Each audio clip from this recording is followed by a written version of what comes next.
The time is 2:00 p.m. As a reminder, reasonable efforts will be made to accommodate physically handicapped persons attending. 1.01, order and approval of the agenda. Item 1.01 is the order and approval agenda. As chair, I reserve the right to change the order of agendas, combine items, or remove delay items at any time. May I have a motion to approve the agenda? So moved. Could I have a second? Second. All those in favor? Aye. Aye. All those opposed? Great, motion carries. Input from the public. Item 1.02 is public input. This is a non-action item. Comments are limited to 3 consecutive minutes. I ask that you do not raise personnel issues. No action will be taken on matters raised here today. Is there any public comment? One person in the public? Nothing. All right, moving on.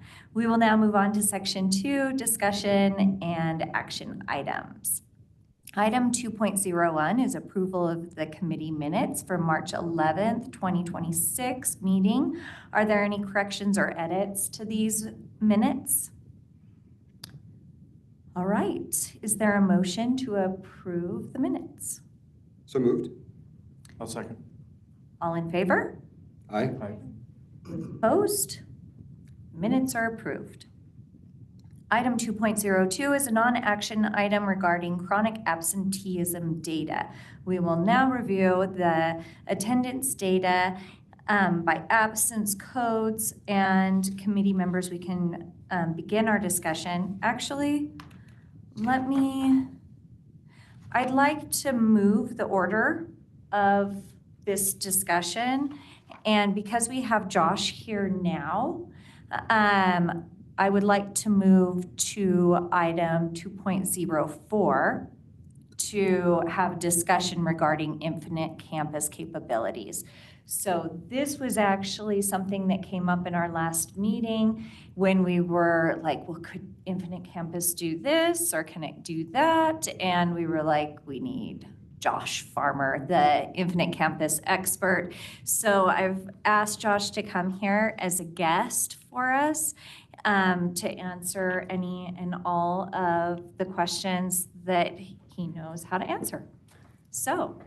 Thank you, Madam Chair. I meant to suggest that before we approved the agenda, and I spaced on doing that. So I'm glad that we had a similar thought.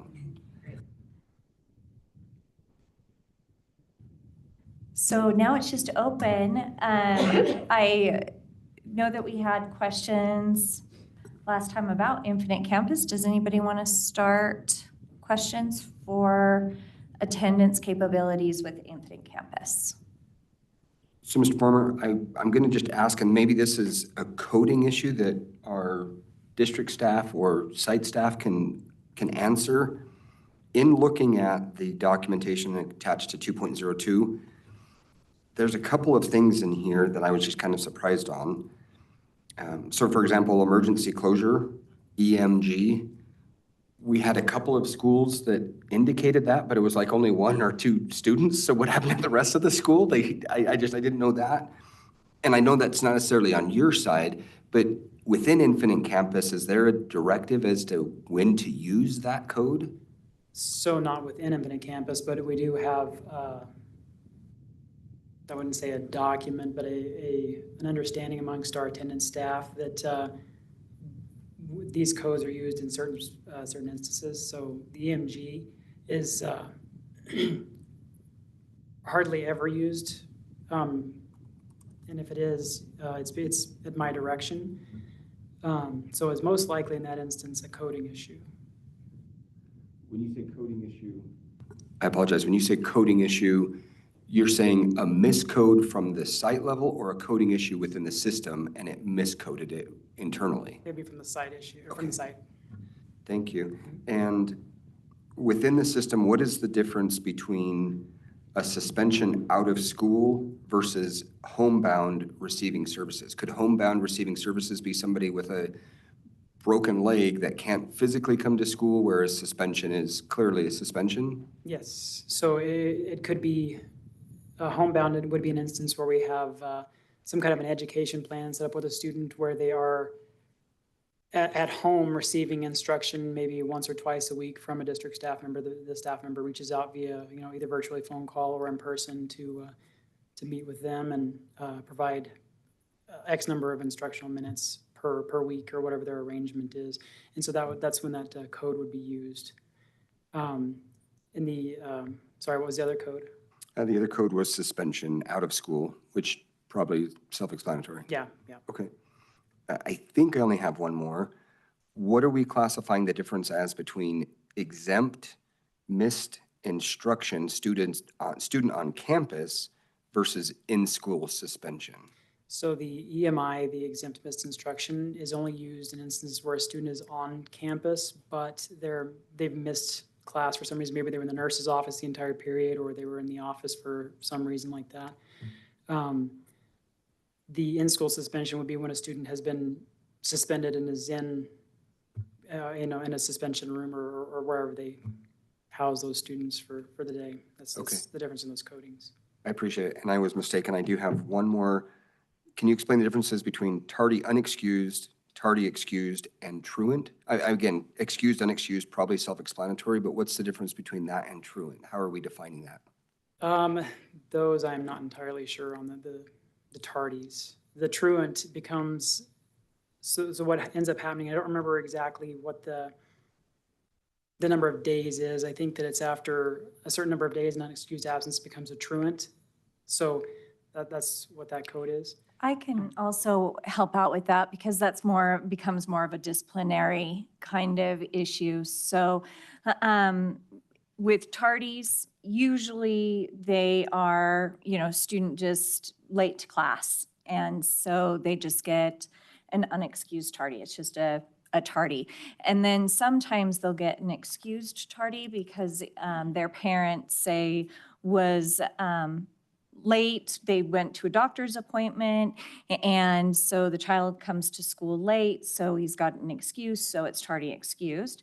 And then truancy will be when, sometimes when we've followed up with unexcused absences, and we've moved those to truancies because they have not been excused, or the student is skipping, so they were gone for the entire hour. So a truancy is always unexcused missing class and is for the whole period, not just a few minutes, the beginning of class or something like that, like a tardy is. Thank you. And if someone is deemed truant, do we go back and correct those other codes, or is it unexcused, unexcused, unexcused, hit the truant level, now it's truant? No, oftentimes truancy with the unexcused, I think a lot of times, Josh, don't we just keep them unexcused, but we'll follow up with truancy letters? Is that how you know it to happen? That's how I've seen it happening, yeah. Mm-hmm. Okay, thank you. With a lot of our pushes at Elko High School, we have been using actual truancy more if it goes to a truancy per the NRS, and they will code it a truancy. So like when you see 11th grade has quite a few truancies, most of those are skipped classes. The kid didn't actually go to the class period.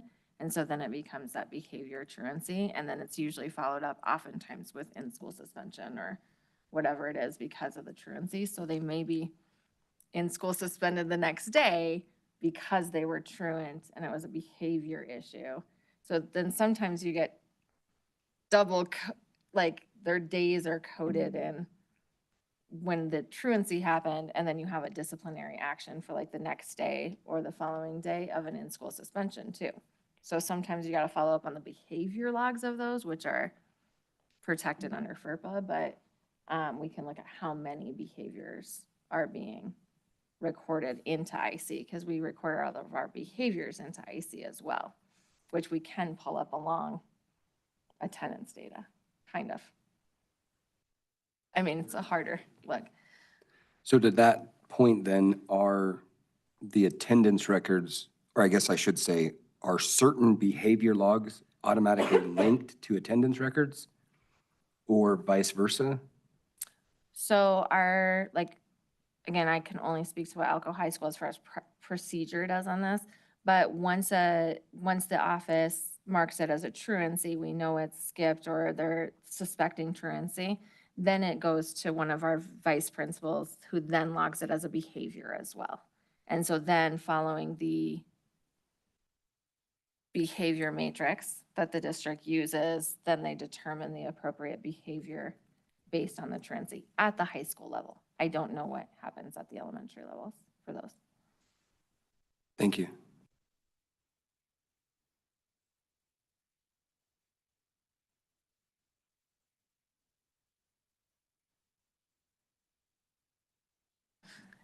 Josh, I work at Elko High, so and I'm on the leadership team there that does a lot with our attendance and whatnot. Some of the questions that we've come up that are, what are the capabilities of IC that we maybe aren't subscribing to or paying for? Maybe we are and we just don't know about them. Of like, is there any kind of communication where from like the parent app to the school, there can be like we talked about the ability of like texting communication between the parent and the school to be able to communicate through IC at all. And then I know there's some programs that I would love to learn more about, especially when we're thinking tardies. And I know tardies don't go into attendance, but like the badging systems and stuff that kids can badge in for tardies and things like that. Like, what possibilities does IC have as far as communication, family engagement piece around attendance or any of that? That's more of a two-way communication versus just a one-way. Right. So as far as communication from the parent to the school through Infinite Campus, there's nothing really. The parents have no way to communicate via the portal into the school or through Infinite Campus to the school. It's always going to be either an email or a phone call or what have you to the school. The only option that we have that we are not using is there is the ability for parents to go on and mark their kid absent for the day. That has not been an option that we've explored. I'm not sure really why. It's just something that Infinite Campus developed, and we just never took off with it. As far as badging in and stuff like that, Infinite Campus does have a workflow program that does allow for, the use of badges to scan in and mark attendance in classrooms and buses and all that. And we did look at that a couple of years ago, but the cost to purchase that was way too high, not to mention all of the infrastructure that would have had to have been purchased along with it. The one that you said where parents could mark their kids absent, is there a way for us to see a tutorial of what that looks like, and do you potentially have a cost? Because I know everything we add to IC, we have to, of course, pay for. Yeah. Have we ever priced out that part? So for the ability for parents to mark attendance, that is included. It's just turned off right now on the portal, so that's not an additional cost to the district. Okay. The only thing that would be the workflow scanning is an additional cost. Do we have a way to see what that looks like as we're exploring like communication options with families around attendance? Mm-hmm. Is there a tutorial you could share with us at all, or? I would have to look and see. I'm not entirely sure. Okay. Or could we turn it on secretly for like 5 seconds so I can look at it? Yeah, so I guess our goal really with that is being able to streamline parents and staff getting those notifications, or being able to properly mark their students absent, sick, tardy, and or even document with a doctor's note that they're gone. Mm-hmm. So we feel like a lot of the medical absences are actually doctor appointments that would take 2 seconds. So we're looking at any way to basically streamline the students being marked, instead of unexcused and excused or et cetera. Mm-hmm. So any ideas that you could come up with on IC side is kind of what we're looking for. Sure thing. I can absolutely explore what that functionality looks like and see if I can find like a tutorial, see what it how it functions. It might be a viable option. I know like something else that we were talking about was, and it's not, you kind of answered our question, was those initial emails that, or text messages that go out, referencing that your student was gone, if there would be an option of like clicking a link with like a hyperlink within that text message, and then quickly just, hey, excuse, unexcused, et cetera, instead of, like you said, it goes back to that streamlining where if parents are in the middle of driving to, Twin or Salt Lake to take their kid to the doctor, or family emergency, they can quickly, boom, click it, mark it, and send it off, instead of, oh, hey, I forgot to call the school, and then they're marked unexcused. Right. Yeah, and that functionality does not exist currently as the product has been designed. Like I said, the only option is for the parent to go into the portal and mark them absent that way, which with the app really isn't that inconvenient to do. But like I said, I'll have to look into it and see more what it entails. To that point, Josh, I'm sure that we probably have the current upgrades to that, but is there a possibility to send it back to Infinite Campus to say, we'd like this functionality? How difficult would it be? Because currently, if they allow that two-way communication, at least for the parental absenteeism, then perhaps we can expand that, because they've built in the coding for it, and maybe that's something that would be a potential. I don't know. Do we have communication with IC? Yeah, so we can put in requests like feature requests through Infinite Campus or for Infinite Campus and say, hey, we'd like to see this. But that doesn't necessarily mean they're going to pick up on that unless there are a ton of districts asking for it. We can always do custom development if it's something that Infinite Campus is willing to build for us, but that would come at a pretty hefty cost to the district.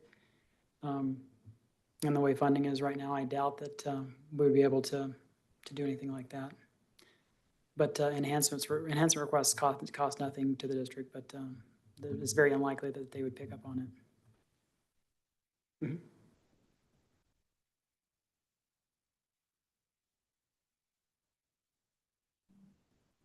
I don't know if this pertains to this conversation, but as a teacher, I'm gonna ask it anyway. When we can go in, like for an assignment, when a kid is absent and they've missed an assignment, I have no way of like going in and marking that they were absent. And so sometimes I think too, when we're thinking about chronic absenteeism and kids getting behind on schoolwork and it leading into lower grades and things like that, sometimes as a teacher, I really wish on the, when you have the drop-down menu and it's missing, incomplete, all of that, is there a way to add absent onto that so that when kids are absent, it codes their work as absent? And then when we're thinking about that 2-day policy within the district, in a perfect world, it would magically turn to missing after 2 days for me, but it would at least tell me to go, right? Because it's a lot sometimes. But is there a possibility for that as well? So like as we're managing absenteeism as teachers within the grade book, because that's where I know as a teacher, it's a lot of management of like, oh, you were gone. And it does show up, like if the assignment was due and if it was coded a certain way, it will show up on the assignment here, but it doesn't show up for all things. Like in-school suspension doesn't show up, but they weren't in my classroom. EMI doesn't show up. School activity doesn't show up on that. Is there any way to do an absent drop-down and code it that way? The grade book side? Where you're talking about, I don't think so. I think that is core functionality, so I don't think I'd be able to modify. Okay. Because I mean, it doesn't directly tie into like our coding and stuff, but I think sometimes like as a parent, when I'm looking at assignments, I'm going, why do you have a 0? Why are you missing this work again? And it's like, Mom, I was absent yesterday. And as a teacher, we tend to put missings in instead of, or incompletes. And then it's really because they were absent.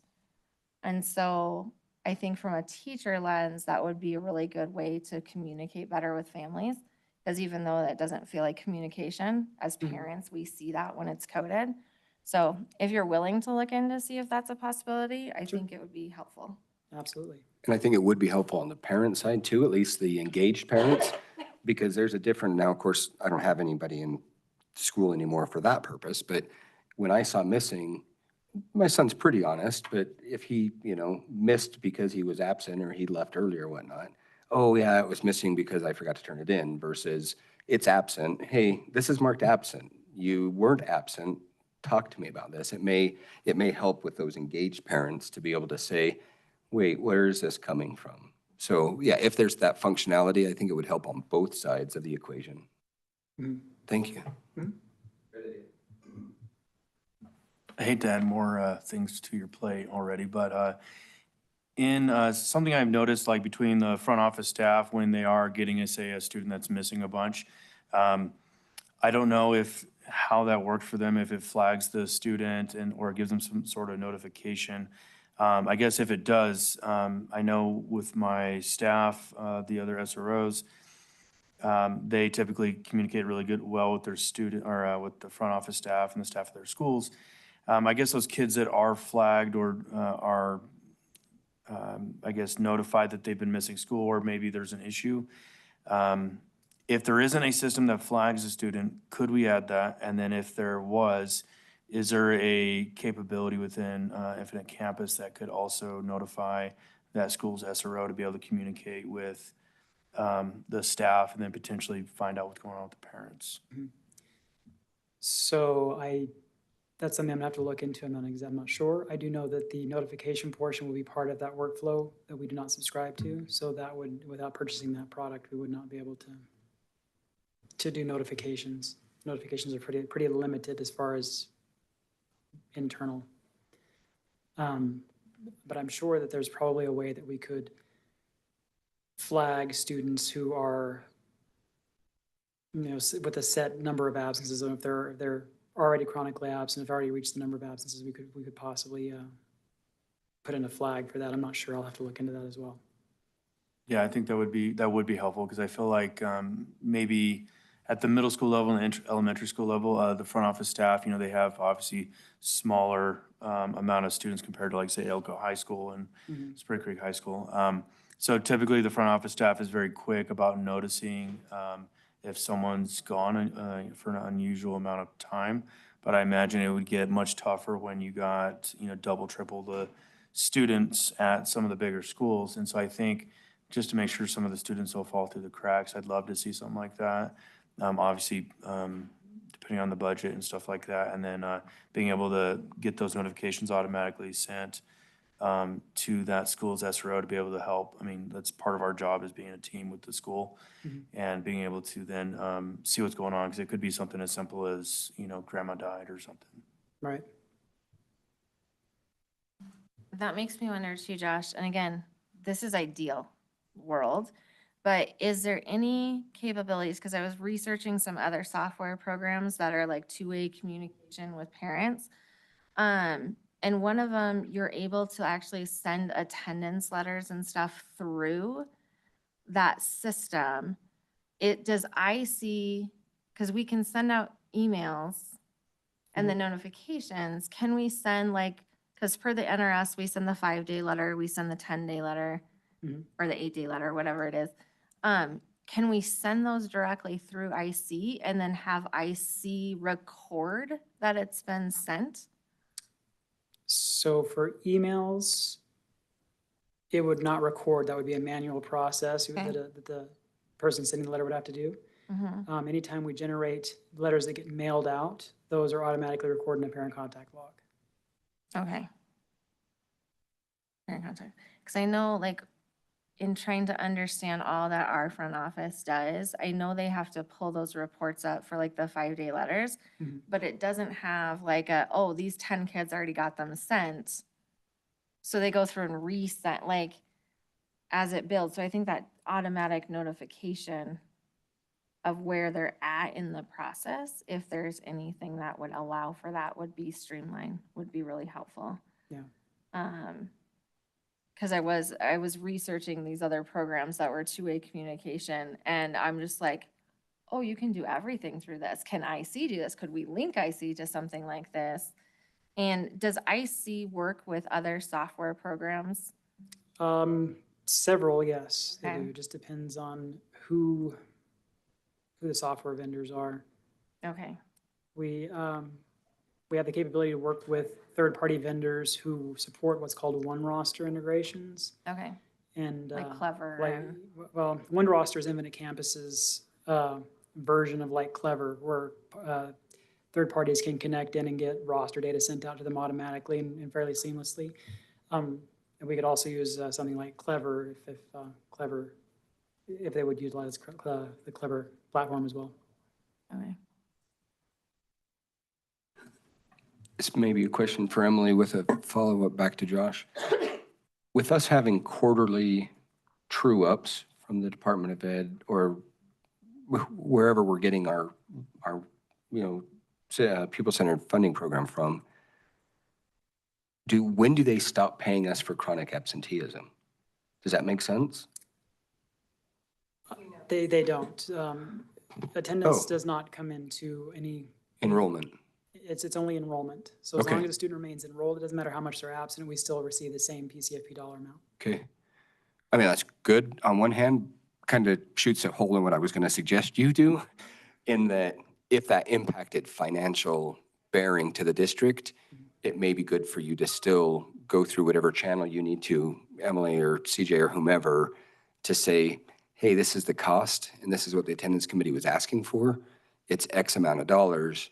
By the way, if we reduced absenteeism by X percent, we'd get this much more. But I don't know how to make that tie yet, but Yeah. I still think research within the bounds of what you've been asked to do, research the cost, see what it is, and then go from there and present it back to the powers that be, including even the board if need be. Because this is something that if there is a way to be more efficient and effective in communication and reducing absenteeism, then I think we do need to look at it. But you're right that financial situation is not pretty right now. So I appreciate you being cognizant of that.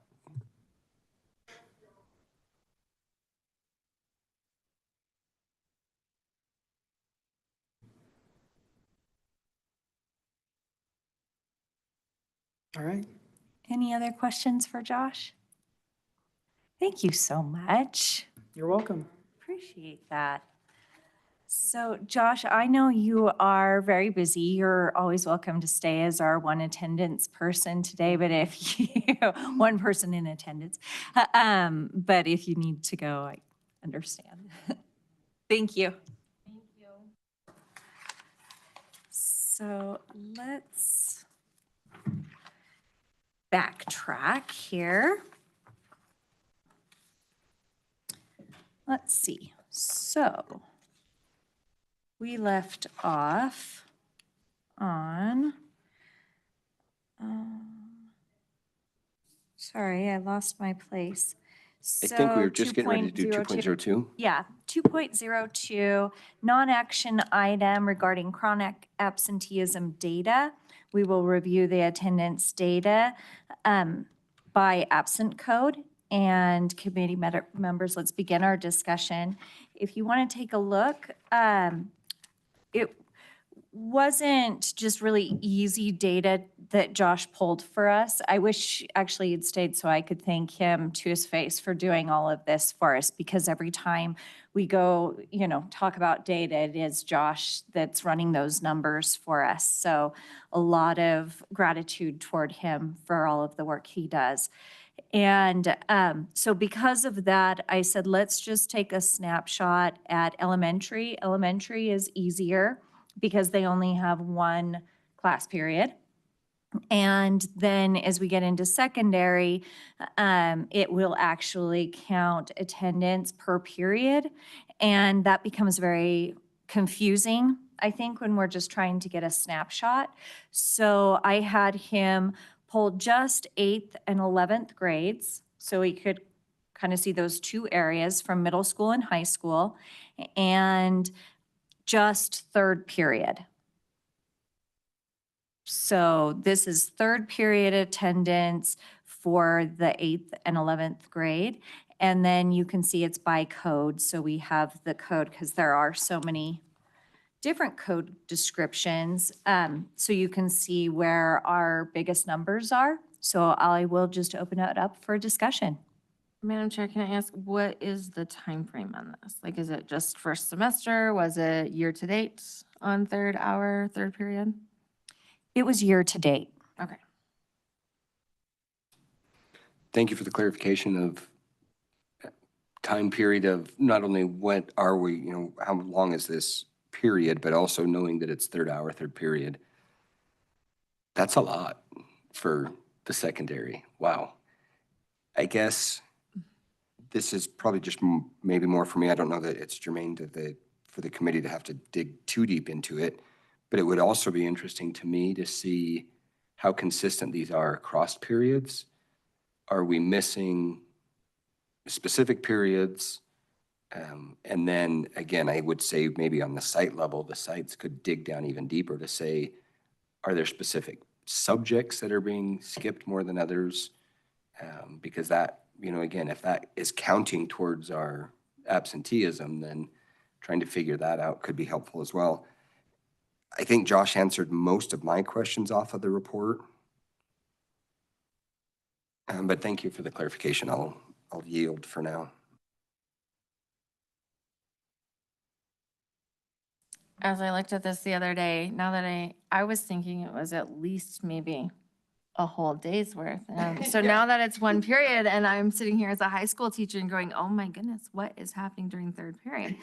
Granted, this is all schools combined, right? So this is not just like Elko High or Spring Creek. Does it include all of our district schools? So this is all of our district schools, and I chose third period just because then this is probably indicative of the entire day. So, all of these, that's why I just picked one period, because otherwise the numbers would be, like, they needed to all be just one period slots, so that first grade we could compare to eighth grade. Because otherwise, we would only have one period for first grade, and we'd have 7 periods for 8th and 11th. But you'll see it is also just so much higher regardless. But the idea was that by third period, we probably know if that student's just late for the day, or if that was probably a full period issue. And then we've got the truancies just for third period. Now knowing that, my reaction is a little different of like, wow, there's a lot here. And I know we highlighted the unexcused, but to have almost 3,000 unexcused absences for one period year to date, that's a lot. And if you multiply that over 7 periods in a day, my other wonder, and I would love to understand this a little bit more, because I don't see it used very often, and yet this kind of contradicts that of the EMI. Which, yes, is true, like went to the nurse's office, spent the whole day, or in the counselor is where I see it most. But I'm wondering, like, 764 at the 8th grade level and 333 at the 11th grade level, that number surprised me a lot of missed instruction. Where kids aren't in the instructional setting. And then it also brought up that wonder of the conversation we had last time of MED is medical with a note, and then we still have like the 1,400 or the 1,200 or, almost 6,000 that are medical, but no necessarily doctor's notes, so they're not exempt. And again, it goes back to that conversation. Do our families understand that they can do that? And is that adding to, and as a parent, if I call him, I don't take my son to the doctor, but he's sick, that goes into that MDP. So those were some of the wonders I came out with this, is really just the high number of unexcused, and the EMI was something that I was very curious about. Emily, just to confirm, and by the way, committee, I want to apologize for missing the last meeting. I know that in the minutes, it was discussed that there are some exemptions looking at this list of codes, my understanding is that, and to Kate's point, the MDP would be exempt from absenteeism. I'm assuming that the school activity, SA, would be exempt. So the EMI is not exempt? Okay, Because students are still on campus, it does not actually go to a chronic absent or count against their attendance at all, as far as that, like, you have 10% of the school year to miss. It just means that they are not in the instructional setting they were supposed to be in.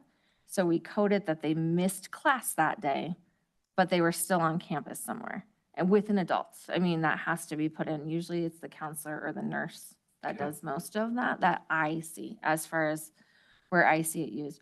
We also see it used sometimes if there's a student who is having a particularly hard day, they may be part of their 504 or their IEP, that they can be removed from the instructional setting for that short period of time.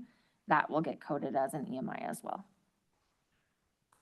okay. And to that degree then, is AIA at the very top of the list? Is that, how would that be different than the one we just said? And is that still exempt? Yeah, so I think when we were talking about this in our last meeting, we were talking about the attendance codes that are like absenteeism attendance codes. And so we weren't bringing in these extras because there are so many other codes. And we were just referring to the family circumstance, the medical, the unexcused, and but like ISS, out of school suspensions, tardies, those kinds of things are not going to count against our chronic absenteeism. Most of these actually don't count against us. It's really the family circumstance, the unexcused, the and The med? med.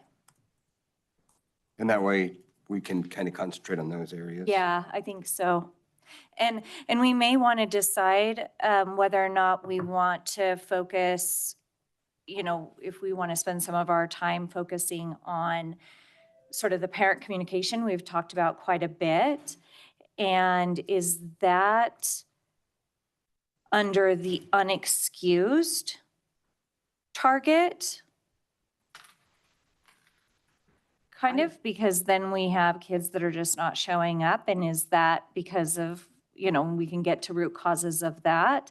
And then do we have another issue that goes into the family circumstances and parent communication about, you know, just taking Thursdays off to make a 4-day weekend instead of a 3-day weekend sort of thing, and how that can impact a student. So that's also something that I wanted to bring up to everybody, because when we're looking at the data this way, it does feel like we might have different problems in different areas. That was, for me, one of the things I noticed. I was really surprised at the numbers for the kindergarten through 5th grade. Very surprised that they're that high. So that was one of the first thoughts I have is, are we missing an opportunity? I know we have like communities and schools in the high school levels. Sorry, it's on. But anyway, I know we have communities and schools and different services at the high school level, but I don't know what is available in those younger grades, because to me, that's a definite family issue, right? It's a definite, we have something going on in the home when they're that little. So that was a surprising area for me. Well, and I was spending some time looking at the star ratings from the elementary schools too, and the middle school, and really that chronic absenteeism starts in kindergarten, 1st grade, and we're seeing it in the 30% district-wide, starting in that elementary level. So I think to your point, yes, like parent communication, understanding what is a circumstance versus unexcused versus medical, because those are really the 3 that are important. And I think sometimes what I hear from families is, well, if I call, shouldn't that be excused all the time? And I should get an unlimited number of excused. It's just the unexcused. And I think that's where there's some misconceptions around this and that idea of, well, as a parent, I should be able to pull my kid out in whenever, but our law states that it's 10% excused or unexcused. And so those excused absences, when we're seeing circumstance, that's me saying, hey, I'm pulling my kid out, we're going to wherever we're going. I don't go anywhere, evidently, so I have nowhere to go. But that counts towards that 10%. And so I do think the family communication and building the understanding. And when I was talking to our front office staff of like, what questions should we be asking for, like the survey question was coming up, that was one of the questions they added too, was like, are they feeling that the parents are understanding the difference between excused and unexcused and how that works with the 10%? And I think that's probably one of our biggest misunderstandings as far as root causes. That I know I did see some conversation on Facebook this week about it, and I'm like, yes, that's exactly, and I appreciate that people are putting that out there. It's a misunderstanding of what the law is and what the school district's role is in that too. I apologize, I really should know this, but the unexcused, sorry, not anything excused, the med coding, that's written into NRS, or that's a Nevada Department of Education admin issue? The reason I'm asking is, like when my kids were younger, when they were in the K-12 system, I'm not gonna pay to have a doctor tell me, yeah, he's sick, keep him home. If it's one day, great, I'm gonna call the school, he's got a fever, he's staying home. I'm not gonna pay for that doctor, but yet it seems that the state is now saying, still not excused, so spend that money. So if we wanna try to fix that, because I see that as an issue, do we wanna fix that with Nevada Department of Education, or do we wanna fix that through our legislative process? Yeah, and I don't know, I think that we also have to, I think you bring up a really good point, because it really bothers me that we have these two different codes on this. And especially, that families are keeping their kids home when they're sick, and we want them to do that. That's the appropriate thing to do. And we don't want anybody to feel pressure to send their child to school when they're not feeling well. And we also don't want to put added burden onto families financially or just time-wise and saying you have to go to a doctor for us. And we don't want that, I don't think, to be the messaging. The one thing that I guess am okay with this is that at least it's the same rules across the board. So every school district in Nevada has the exact same protocol. So if everybody's taking a hit, we're all taking a hit together, I guess. And I would assume we are, that everybody, and in some districts, maybe they do go to the doctor more than others and others don't. Maybe that is a socioeconomic issue that can be brought up to the school board and to legislation. I think both could, it is definitely something that's connected. And I would say that the only good thing is that we're all held to the same standard. And that is a good point when we're comparing apples to apples. But from an issue of absenteeism, I would make that argument that the more rural you become, the more disadvantaged this is an issue on. Getting in to see a primary care physician day of is near impossible in Elko, let alone Wells or Jackpot. I can only imagine some of those others. And so anyways, that's neither here nor there for that purpose, but it may also help with the numbers. And it's not just about numbers, but it also may take some stress off of the families to know, hey, you've only got 11.3 days or whatever we're at now, and you just wiped 3 of them out because they had pneumonia. And hopefully you went to the doctor, but if you didn't, well, tough luck. Okay. And Madam Chair, I apologize. The senior board has a special meeting that was not on the schedule until Friday. So I will need to excuse myself. When we go to agenda 2.03, I sent an email. If you all would just discuss that, I'll catch up through the recording afterwards and then follow up if need be individually. But I apologize for skipping out on the last meeting and ditching No. early this meeting. But thank you guys for your time. Thank you. Appreciate it. More discussion on this data. Any other areas of concern? I do have a question. As a parent, like you guys said, I used to be that parent when my two older ones, I have 4 kids, when my 2 older ones were little and we were living in Vegas, I used to be that parent that would take them to the doctor as soon as they got sick. After the 2 kids, I'm like, all right, I think I know what's going on. Like, I'm not gonna be at the doctor's because one, there's always a sickness that's going around. Like I said, I was sick not that long ago. My kids didn't get sick, so luckily that stayed just with me. But when, let's say, me as a parent, I'm not gonna take them to the doctor, one, because I'm not gonna pay. The appointments are not like, oh, it's $5, like it's expensive, it gets expensive. And a lot of families don't have the insurance, they don't have, they can barely cover their bills. So when it comes to that, is it okay? Maybe I'm not understanding it. Is it okay if I write an excuse note saying, oh, my child was absent because they were sick, or do they have to go to the clinic? It's such a good question. And unfortunately, with the 2 different codes, so yes, you can absolutely, and we would, as a school district, we always appreciate when we get notes from parents saying, please excuse my student's absence, they were homesick. And so that is appropriate to do. And it also is really important because for makeup work, then that your child is excused and has the 2 days for every day they were gone to make up that work. And for those reasons, critical that that happens. From a district perspective, because we didn't get an actual note from the doctor, it still counts against our chronic absenteeism.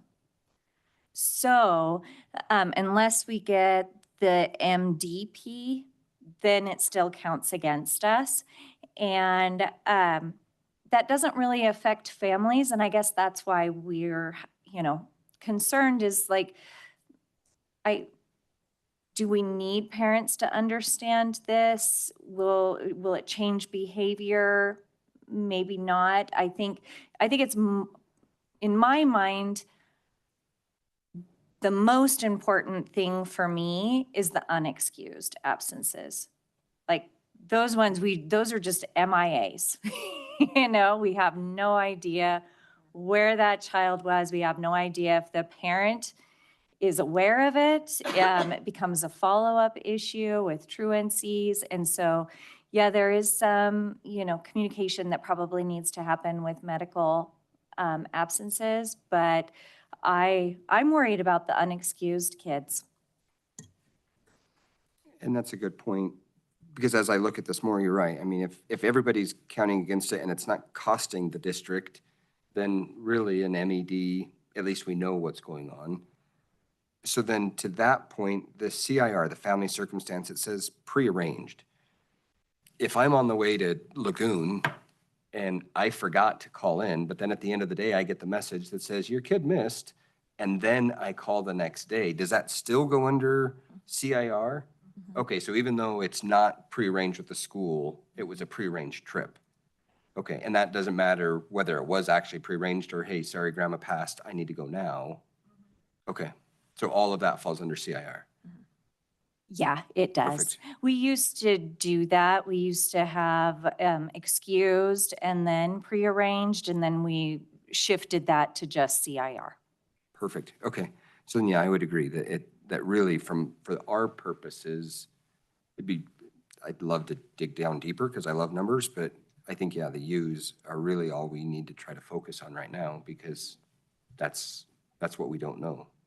And that could be a family circumstance that we're not aware of.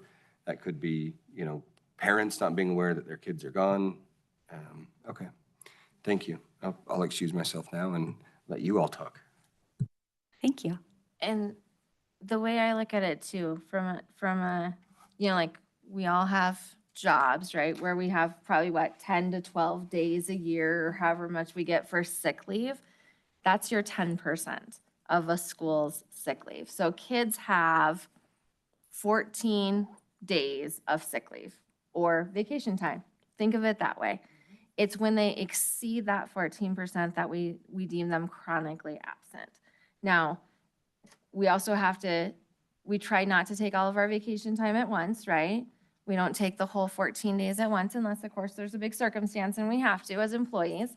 But like, if you think about it that way, and that's how I kind of frame it, you have kids have 14 days of sick leave or vacation time. How they choose to use it is up to them if they choose to use it. But every day beyond that is what we're concerned about, is like, we want, if your kid is sick, please keep them home.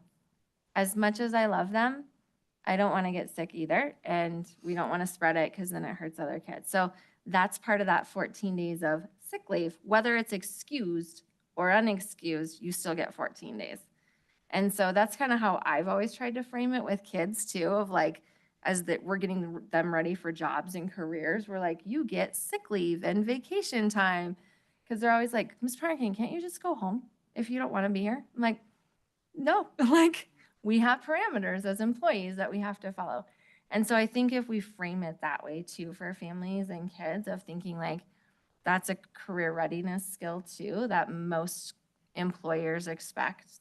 We all have sick leave or vacation time. So whether we code it MED or whatnot, the benefit of that doctor's note is if you do choose to take your child to the doctor's note, you're just getting them additional sick leave. So on top of that 14 days, you took them to the doctor, you now got 16 days of sick leave because that's exempt. It doesn't count towards that 14 days. So if you look at it from that frame a little bit, it's more like, when you do take them to the doctor, we want to encourage, get that note. All of our doctors are really good about that, and turn that into the school. It doesn't take much. I usually email it on site to our front office from my phone. And then you get your kids more sick leave that way. And so if we kind of frame it that way, is what I tell our teenagers, like, you have so many days. I'm concerned, yes, about the unexcused because we don't know where those kids are. But I'm also concerned about the number of circumstance, because I think it's one thing we want kids to stay home if they're sick. That's that time. And once in a while, pulling your kid out, it's the chronic pulling out for 2 or 3 weeks at a time. I have a lot of kids gone this week because we've extended spring break and families have gone on longer trips. And so when we get back, I mean, I've had 20, 30 kids gone this week, and that's a lot of missed school too. And so that also, like, how do we encourage families to say, hey, we want to value that family time or that reason for being gone, but at the same time, it impacts your kids tremendously on the educational level for being gone that long. And so it's when those circumstances, and we keep going over, and a lot of our kids that get chronic absenteeism, it's family circumstances that the parents are pulling them out too. And so I don't think it's something we want to totally get rid of in the conversation. I want to figure out the unexcused absences and get to 0 unexcused absences, but that circumstance affects kids too, a lot. So I do, that is, I mean, I've seen that a lot.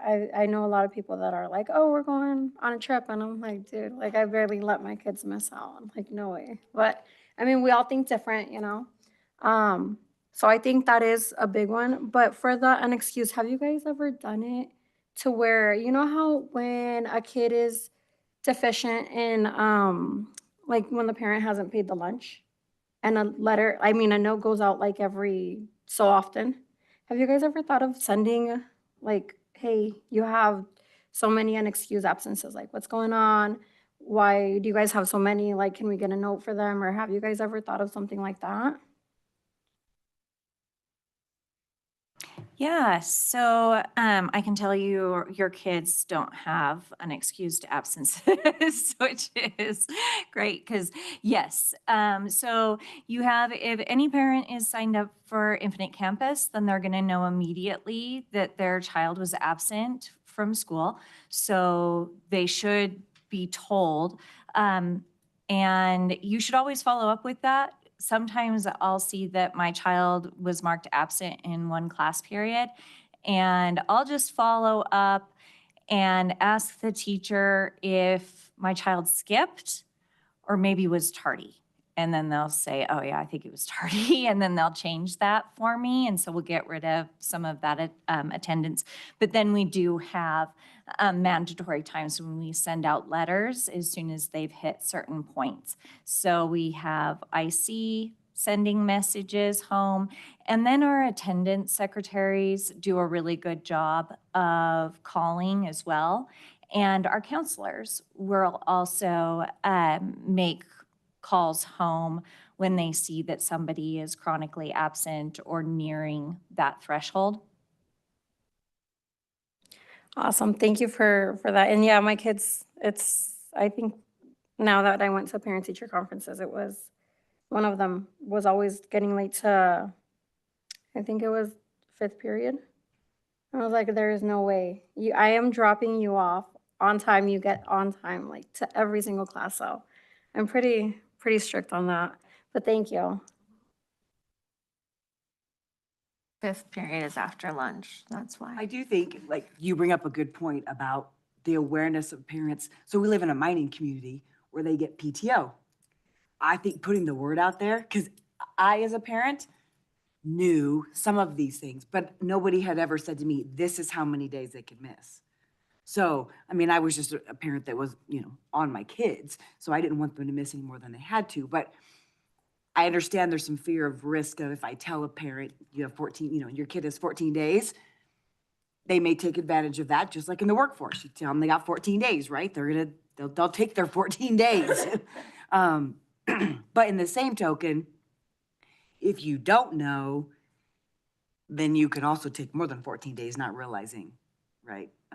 So I just felt like that was a really, like, if we could do more, maybe more awareness with that. I'm not sure how many parents really fully know it's only 14 days. And it's 14 days if they're sick, 14 days if you're on vacation. It's 14 days. It's just flat. Anything to tie to that, we don't set that 14 days. That is not a district decision. That is a Nevada state law. That's actually really more, it's in line with almost every state. I've never seen a state not use the 10% mark for chronic absenteeism. So it's pretty much in line with federal, right?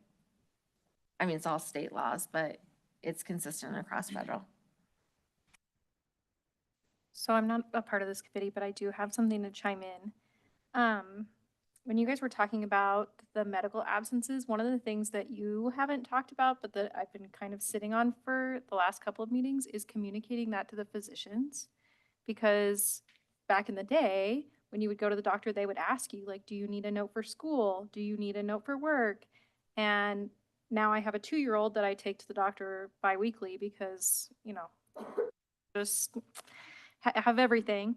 But he's never asked me, like, do you need a note for Millie? And so I just was thinking about that as you guys have been talking the last few times. Like, what if we sent messaging to pediatricians' offices locally and said it would benefit the district if, when someone comes in, you offer to send a note to school? And then we could also send like a light communication to parents to explain why or how that helps their student with their 14 days. I like that direction too, because then we're coming at it from a helpful perspective and we're a community together. We're doing this together. We're not just putting it on one person or, one family. It's the whole community working together. I really like that idea a lot.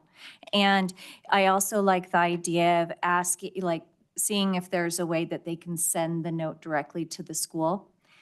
Because, I also take my son to the doctor, and if we don't ask for the note, I often will get to the car and be like, oh, run back in, get your note. And so if it just becomes standard procedure and we ask for it to be standard procedure, that could help.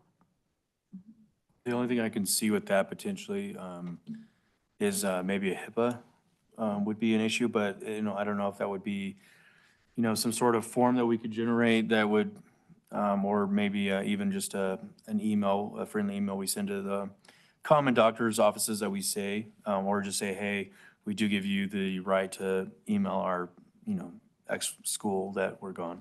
Oh, yeah, no, and I didn't mean it, like, they would still ask the parent if you want a note home, but if they fax it, which they often do to schools, they'll fax notes to schools. If they faxed it, it would even be nicer.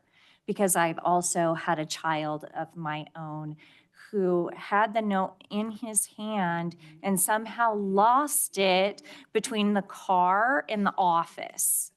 And I still don't know how that happened. I have no idea, because I thought I saw him walk in. So just having that smooth sailing, this is what we're doing for you. We're working with the doctor's offices. Of course, you have to say that you want the doctor's note sent home or sent to the school, and then they would have a system that could help fax it. That would be kind of cool, I think. I think that would be good, because yeah, you guys do have a point. There's nothing asked like, oh, would you like a doctor's note? Or you just walk out, and at that time, you're not thinking, let me get a doctor's note. You're thinking, let me get the kid back home because they're sick or whatever it is. So yeah, you do have a point with that, and that would be very helpful because they do fax. And that I know because they have faxed a lot of mine over, but they do fax them over. So it would be helpful if, hey, would you like us to fax it? Or like a backup, I'll give you your note, but I'll also fax it just in case anything like what you just said happens. So that would be very helpful. Thank you, Hillary. Chime in anytime.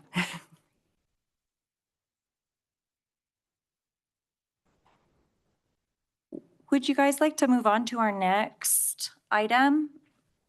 Are we ready, or is there anything else to say about the data?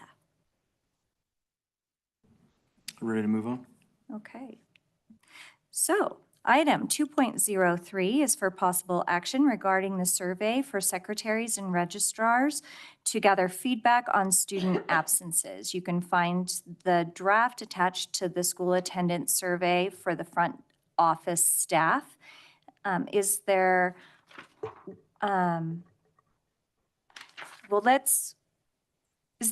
we do a motion for discussion?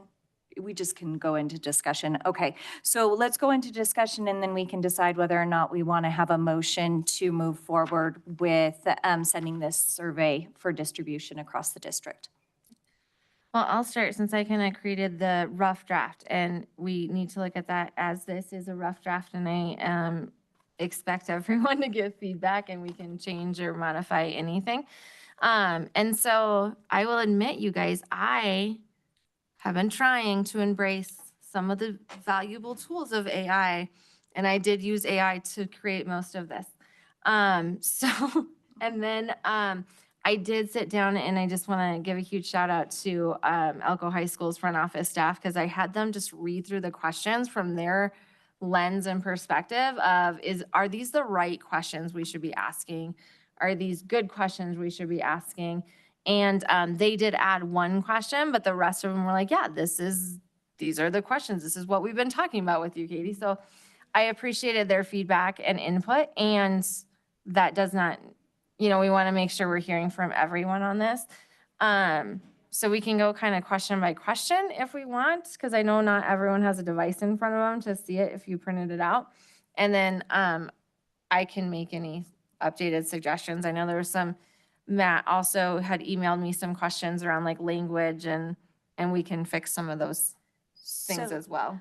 Yes, so Matt sent an email within open meeting laws so that he wanted to give Katie a a heads up so that nobody's blindsided here, but just to better prepare. And so I'll just read through the questions he had so everybody knows what those questions are and we can discuss them.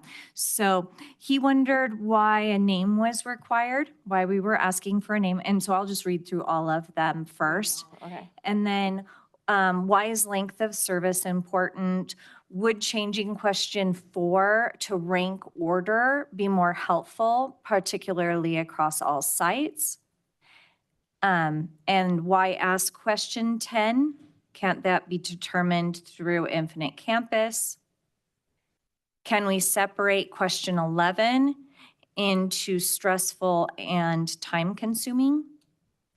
And should questions 12 and 13 read district policy rather than school? And why are there some questions required and why are those, and why were those questions deemed so? So those were just his questions. And if you had similar questions, we can chime in and we're just going to open it for discussion. And I will say on the last one, some were required and not required because I totally missed that. And you guys, I have been kind of sick. Okay, I've been really sick the last couple of weeks. And so I missed that one. And so that was just a clerical error and I apologize. Katie, we are just so happy that you did this for us. There is no need to apologize for anything.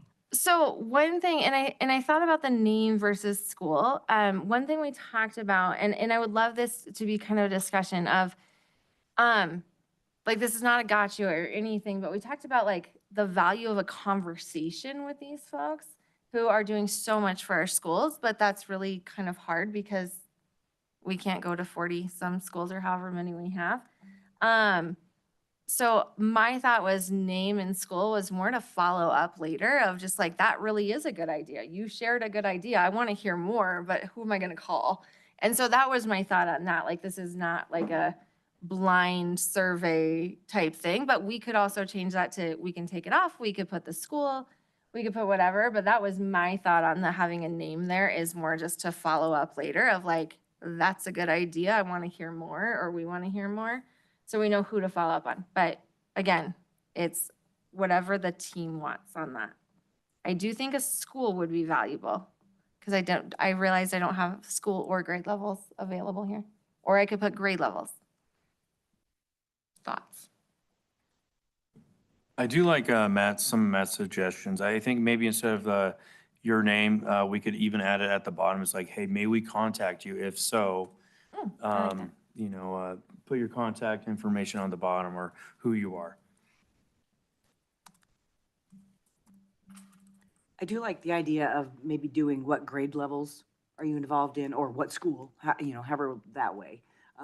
Because there is probably going to be a very different response from based on grade levels and right what they're dealing with. So I think that would be important to know kind of specifically what we're talking about. Perfect.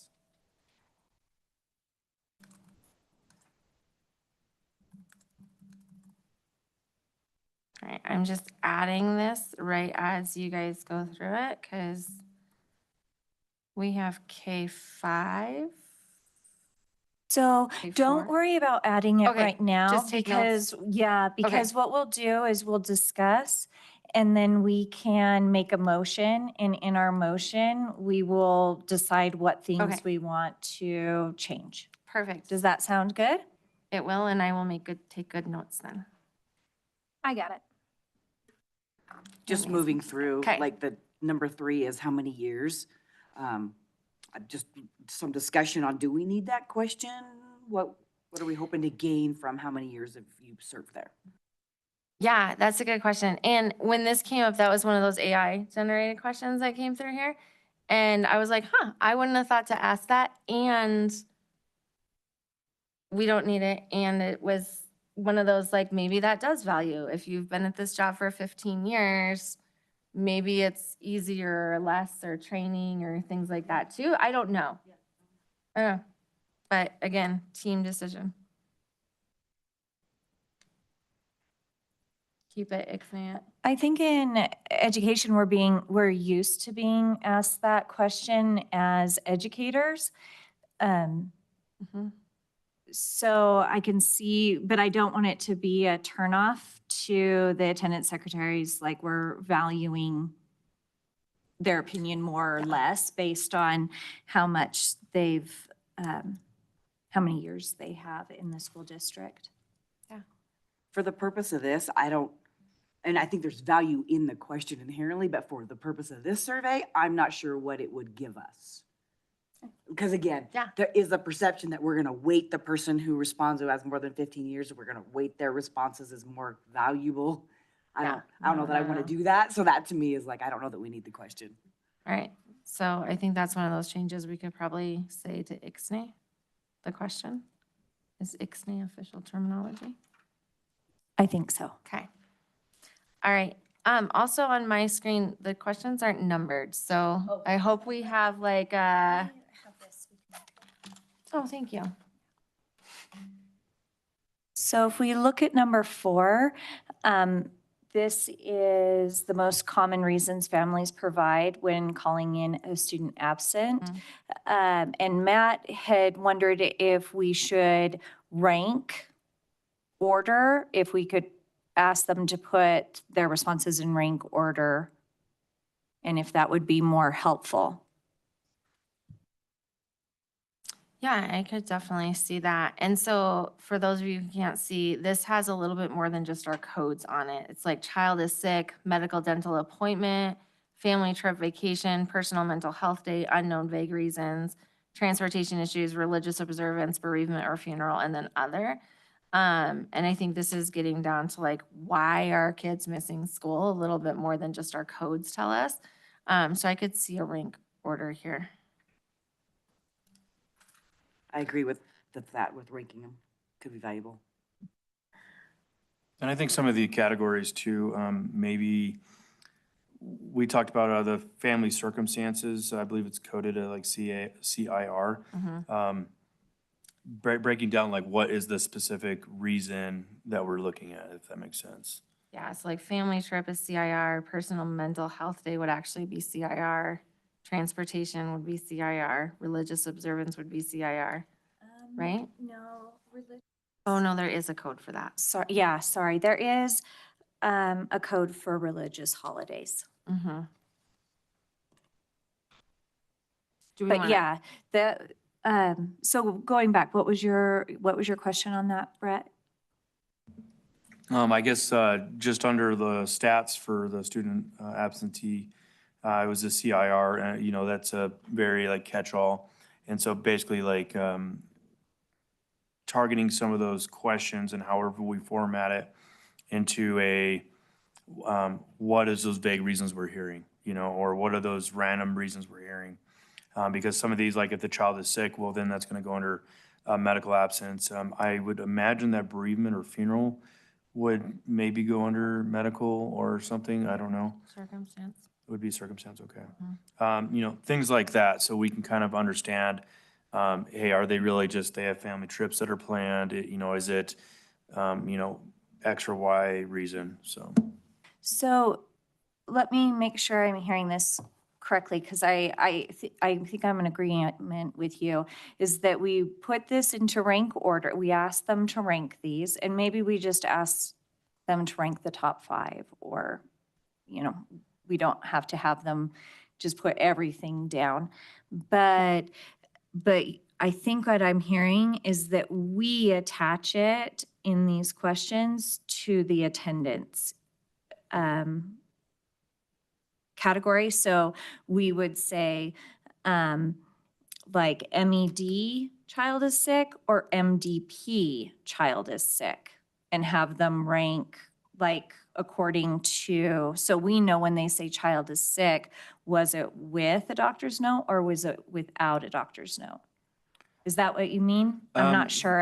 Actually, as I'm listening to you guys talk, I think I'm more or less looking at the specific code that would relate to circumstances.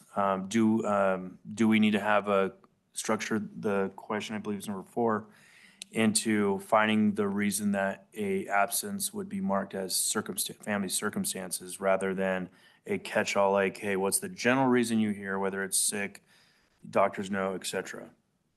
Oh, gotcha. So we'd take out all other codes.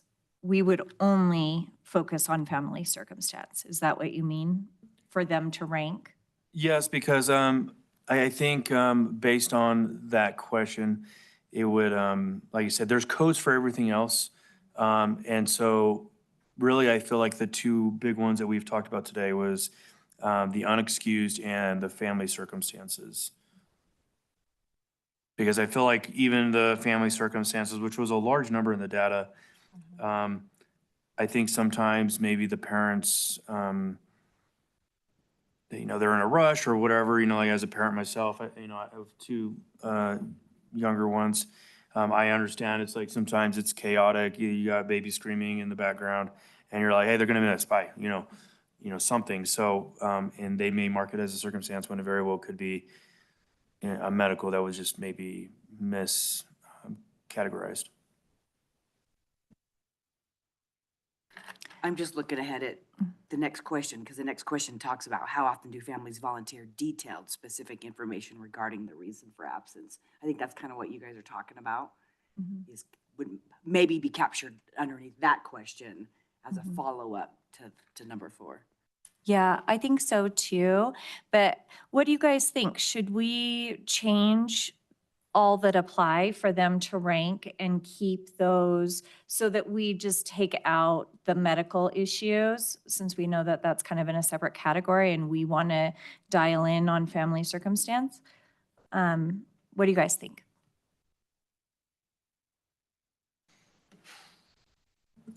I think I'd be okay with the family circumstances, like I said, just because there's a category for the medical stuff.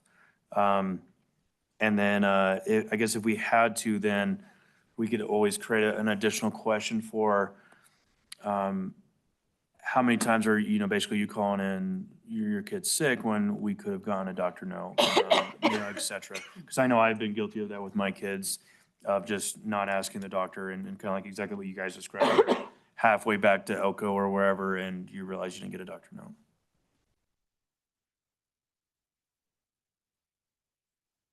So what I'm hearing is we do question 4 and have them rank family circumstance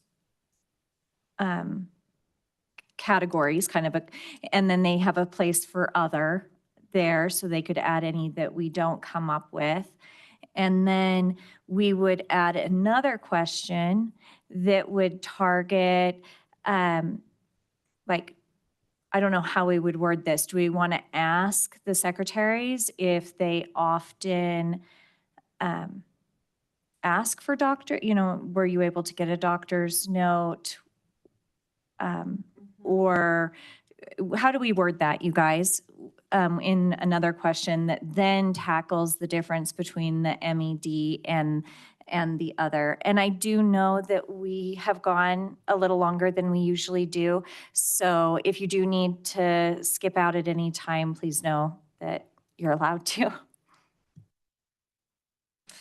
I guess we could ask the question for the medical part of, I guess my wonder is, do our front office staff, when they're like, hey, my kiddo's sick, are you planning on taking him to the doctor? Did you get a doctor's note? Or did you take them to the doctor? And if a parent's like, yeah, I did, well, did you get a note? Because it's that note part, right, that we have to confirm. I'm just not sure, like, that's kind of like a 3, what's the conversation that our front office staff are having with families when it pertains to medical? And I'm not sure how to ask that without that conversational piece. It could be a short answer question of kind of what's the conversation, and we can see if that is like one of the issues of parents just, they're taking their kids to the doctor but not getting the note too. How often does that happen? I'm not sure how to word that. I guess if we're looking, maybe I misunderstood. was about like maybe having the front office staff prompt that scenario, I guess, like, hey, did you get a doctor note? Did you take your kid to the doctors? Kind of like every one of us who've had a young kid, when they have a fever, my only concern with that is that if we were prompting the front office staff to ask that is, I think, especially like my generation and younger, they typically have social anxiety already about having that conversation. You know, of calling in, would that add that? And then it would almost be like confrontational from the front office, you know, especially, I mean, not that it's ever happened, but if they didn't drink all their coffee or they're having a bad day, hey, where's your doctor note? You know, I don't want it to come off like that because then it would just scare parents off. But then that would also, I think, be very beneficial to go to that digital side of streamlining things. Do you think we could just ask a question about, we could just say, how often do you ask or follow up on a doctor's note frequently, and then just give them options, rarely, not at all, you know, and just ask our secretaries, you know, are they already in the habit of asking for doctor's notes? It's already might be a thing, or sometimes they say, yeah, no, we stay away from that, and then we'll just get some information. I think you bring up a good point because I usually sit in the front offices and talk with administrators and stuff. I think, that a lot of parents and staff are getting that, hey, I'm taking my kid out for a doctor appointment, we'll be gone for, X amount of whatever. And I think maybe just reminding parents, hey, bring a doctor note, things like that. I think would pretty much eliminate a lot of that because I see kids get checked out all the time for eye doctor appointments, checkups, physical therapy, whatever it may be. So I think that's a good idea. I was gonna say, I would like to just see maybe a question that just says, like, if you have a parent saying it's a medical excuse, however you want to word that, do you ask them if they have a doctor's note? Just a yes or no. Do you ask them or not? And then the follow-up question can be, if yes, how often are you actually provided a note? 25%, like a range, you know what I mean? Like 10 to 20%, 20 to 40%, whatever. Give them some options on how often do you actually get that note. Really for us, just to see how, is this occurring? Is it already occurring? And it's the follow-up issue, or is it not occurring? They're really not asking. I don't know.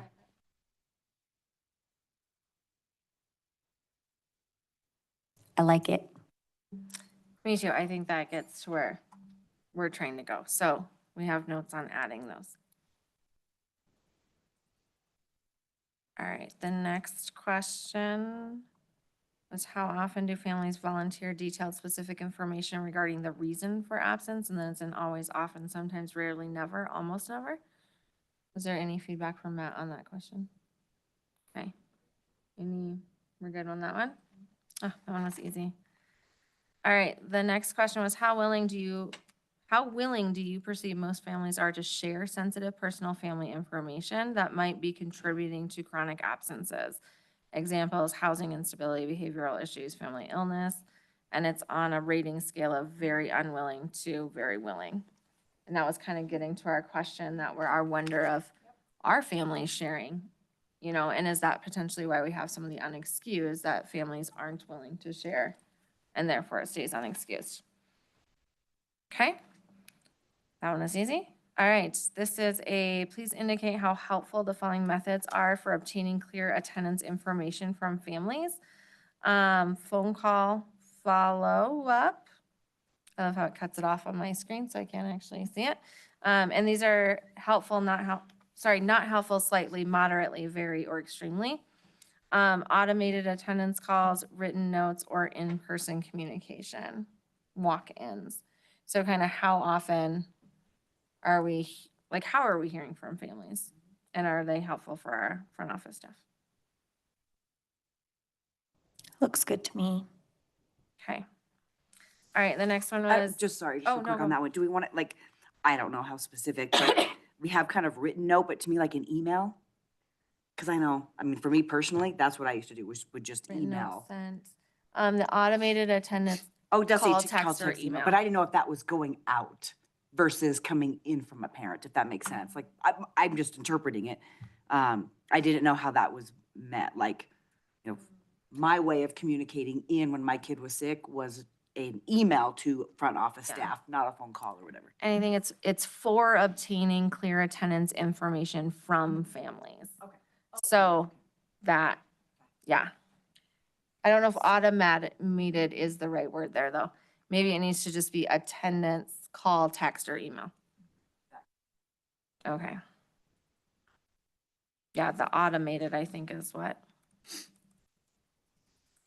I wish I had an automated service that just did Me this for too, me. man, amen to that. Okay. All right, the next question was, do you feel families understand the importance of providing specific reasons for an absence for school documentation and reporting? Again, kind of getting to that question that we were all having. And then we have, in your experience, what steps could the school take to encourage families to be more transparent and communicative regarding student absences? I think the feedback here is changed. Is this also feedback to change to district? Could this district take to encourage families? Do we want to use district across, or do we want to use the word school? I guess because we're asking from a site-based level, that we shouldn't ask them. Because they want to I guess we could ask two separate questions if we think it's going to be much different. You know, could your school do something different? Could the district do something different? And we kind of have those questions down below of what ideas do you have to support to make our policies better. We could reword that better too, though. I'm kind of inclined to stick with the same wording that you have in number 9 and just keep it at the school. Okay. And it might naturally flow into a district area, but we're asking them to speak on the behalf of their environment and their school. So I like number 9. Okay. Okay.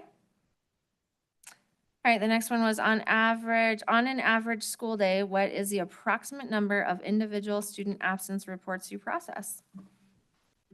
So for this question, my question is, what are we trying to get from this that we aren't already getting with our statistics? Just as a question.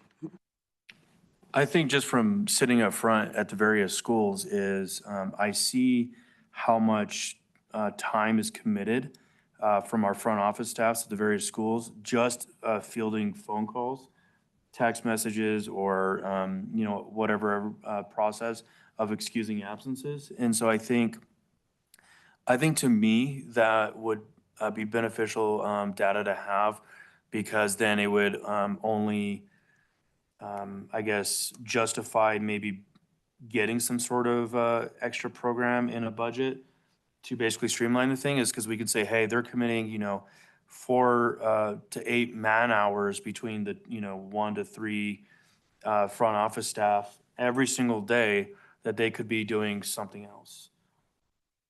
So my question would be, do we want to say how much time do you spend processing student absence reports? Approximately how much time versus the number of individual student reports?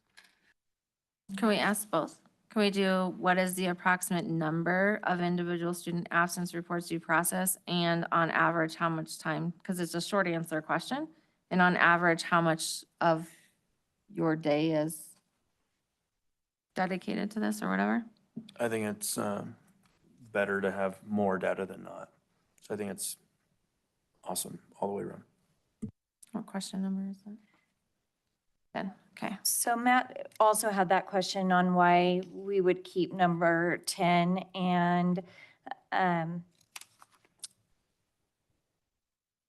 wondered if it wasn't just what we were getting from Infinite Campus. So let's maybe look at that, because then I think number 11 kind of goes into the time issue. that we were talking about, and Matt had questions about that one too. He said, can we separate question 11 into stressful and time-consuming? So he just had and rather than or. So which communications channel do you find most stressful or time-consuming? So maybe we ask how much time you spend on absence reports in a day on number 10, and then,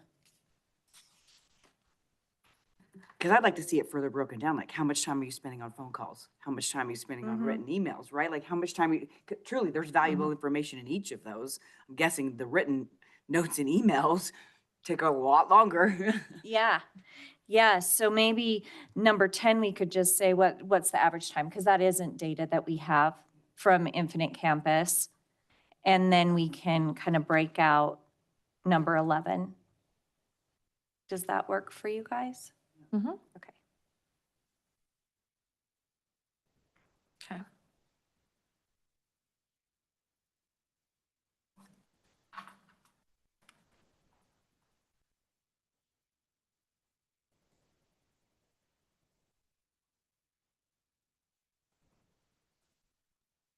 Should we say like the approximate number of minutes on number 10? On an average school day, what is the approximate number of minutes you spend on processing reports, absence reports?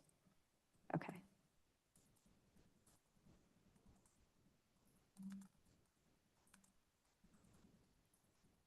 Okay. Okay.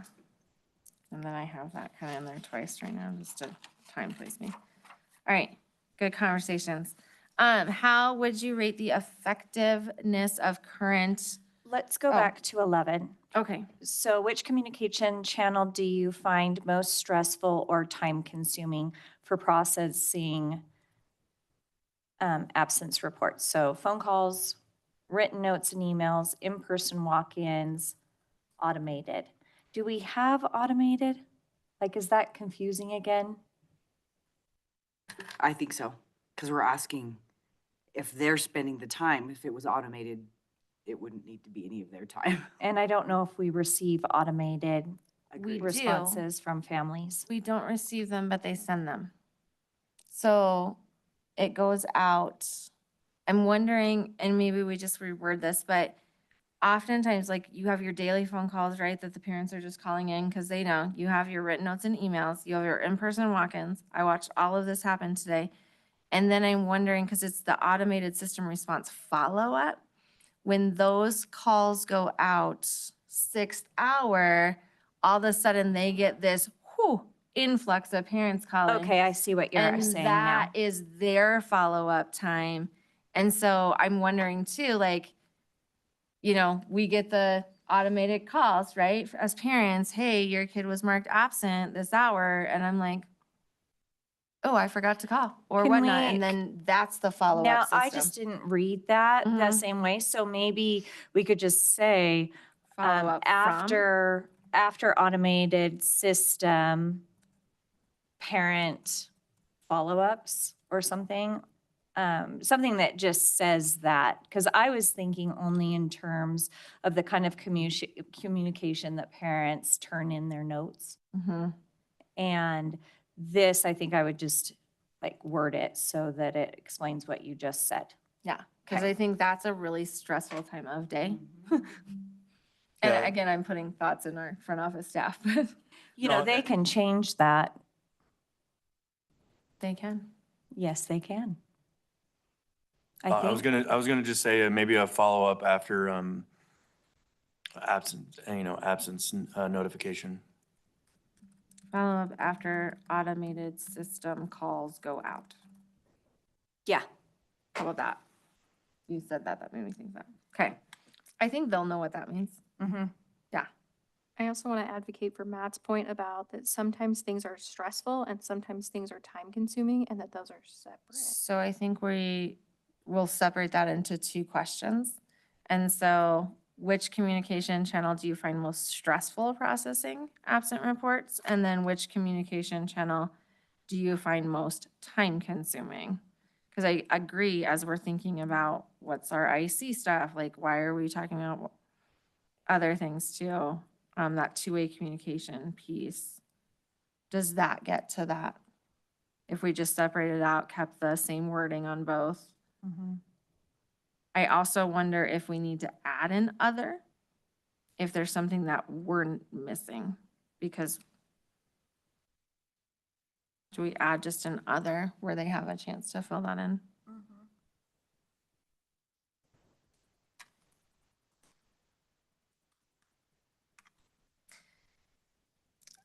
All right, so 10 and now 11. Because those are broken into two. Mhm. Okay. Love it. All right, and the next question asks, how would you rate the effectiveness of current school policies in addressing chronic absenteeism from very ineffective to very effective? I think one of the feedback was to make this current district policies in addressing chronic absenteeism. School, just asking a question as an outsider. Are schools allowed to have a different policy from the district policy? They can be, there is room within district policy for some variation. And that's because of all of the different grade levels, you know, the appropriateness at elementary versus high school. And also, a lot of it comes through with tardiness, I think, how there's a little bit of leeway in district policy for follow-up on tardies. Some schools don't even have a detention room, so, you know, elementary schools, so it's not appropriate necessarily to, you know, be putting kids in, or truancies, they wouldn't be able to do ISS or anything like that. So there's some give there, but essentially, district policy is going to follow state law, and then school districts may come up with additional ways to target absenteeism and track it. So front office secretary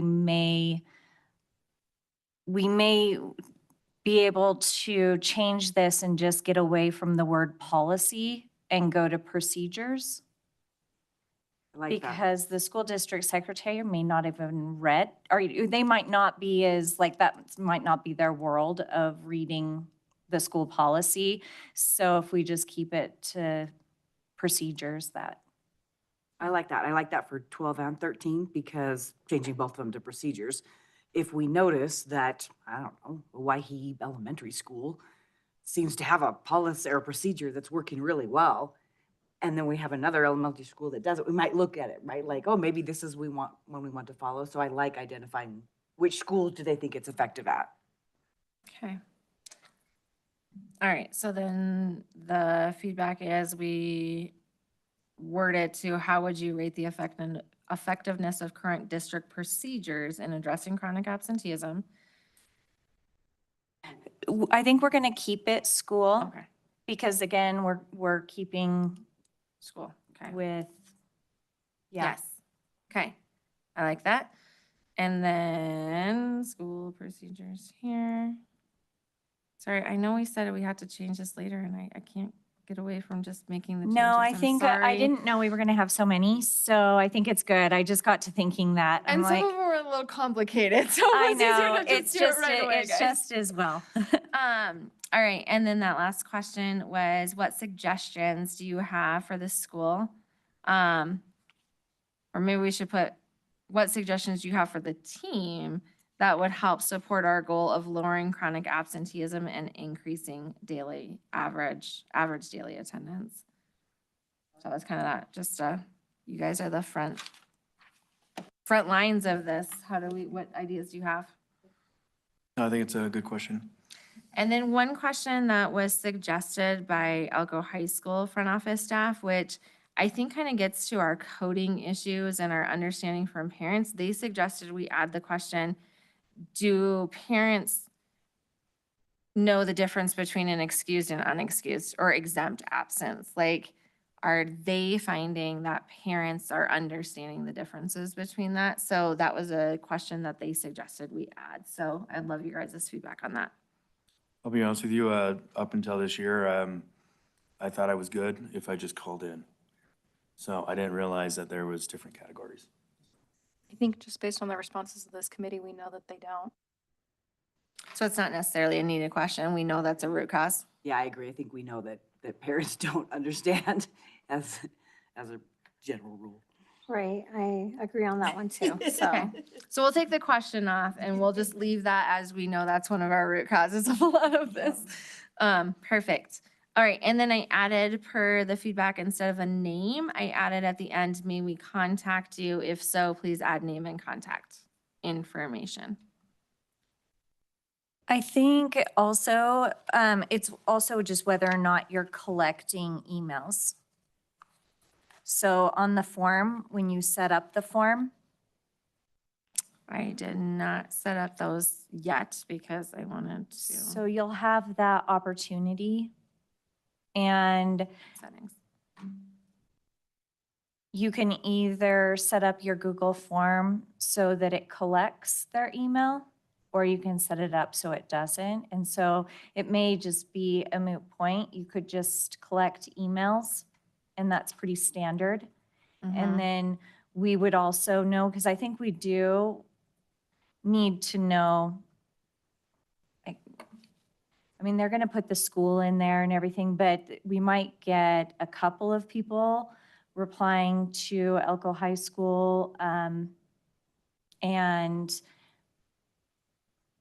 this is another question for you. Are we only sending this to the attendance secretary? I mean, I think they would be the most knowledgeable in each of the buildings, which I think this will have to come through you or Hillary to those people, because I don't have. So I think, right, no, I Weird to know. come from me. Yeah, oh yeah, no, that's fine. Yeah, because I'll also have to find out. Mm-hmm. But some schools don't have a difference, they're smaller schools, and so they might do multiple roles. But some schools just have an attendance secretary, so I think that this might be most appropriate to just the attendance. Well, except that, Brett, Anyone you've in the front probably, in office. hanging out in the office, you probably know that a lot of them take the calls. Yeah, it's almost like on a rotational basis. So I think really just if it was targeted towards the front office staff, because I feel, even we talk about vacations and sick leave and stuff like that, somebody's filling that role regardless.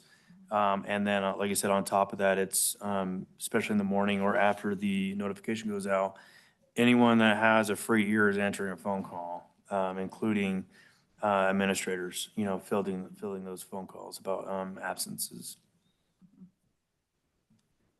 Yeah.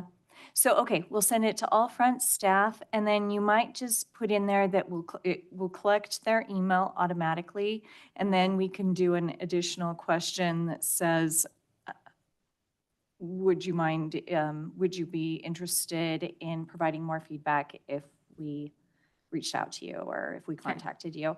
And then they can just say yes or keep it unchecked or something, and they will have already collected their email.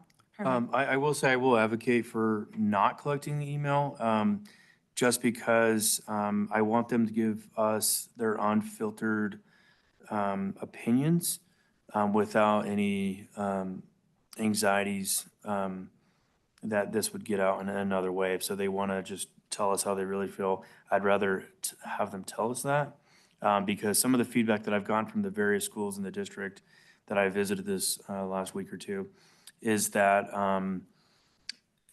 their biggest concern is there's no teeth and they don't feel supported in whether it's district policy or the justice system isn't doing what they're supposed to. So they send out these notifications and then nothing happens. So why are they wasting their time in doing this kind of stuff? Like, I want that to be able to elicit that sort of feedback where they don't feel apprehensive in their response.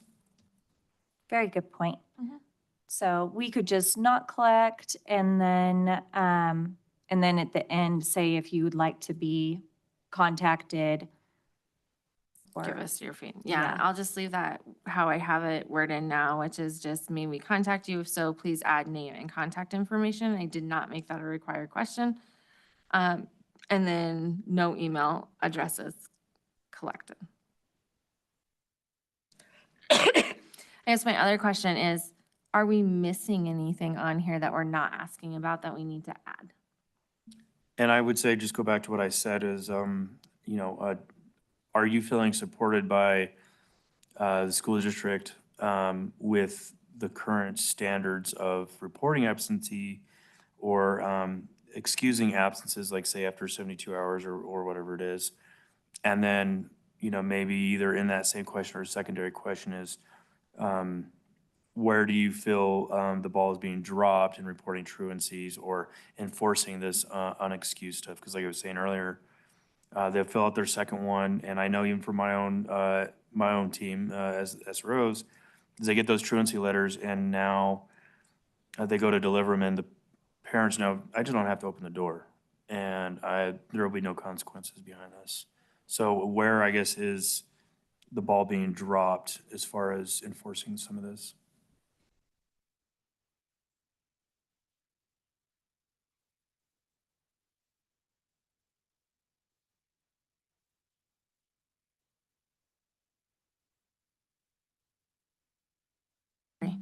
Could we add it between, we have the what is currently working, and maybe we could word it, what challenges do you see? I think it's a good way to word it. Do you see with our current school procedures that you feel are inhibiting? What am I trying to say here? Inhibiting follow up, follow through, follow. I don't know. I think you'll have to, we trust you to work on Wordsmith that this? one. Okay. Yeah, That's that wordsmith English that one. teacher-ness I can do? And Okay. we don't want to make it too Okay. wordy, but yeah, we trust you to Because then we're capture like, that. what's currently working, what are the challenges, and what suggestions do you have? I feel is kind of a natural progression of, does that capture what you were thinking there? Yeah. Okay. And I Yes, it is. would put that none of these are required. Okay. I don't think we have any, so that way they can just go through, and if we don't get data Okay. on certain points, like we're not forcing them to answer a question that might be structured in kind of a negative way or a more positive way, and they don't feel like they want to Or they just fall don't have into an that. answer and it skews our data. Yeah, yeah. So I would Definitely change suggest that. that as well. All right. Anything else that we want to capture here? Questions that we're not asking or need to ask?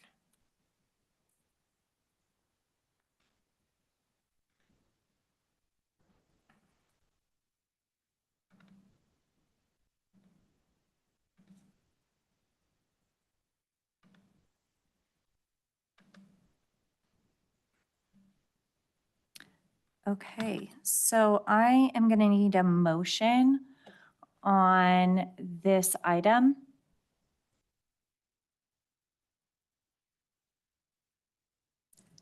Madam Chair, I will make a motion to move forward with the survey for front office staff with the current corrections that have been suggested.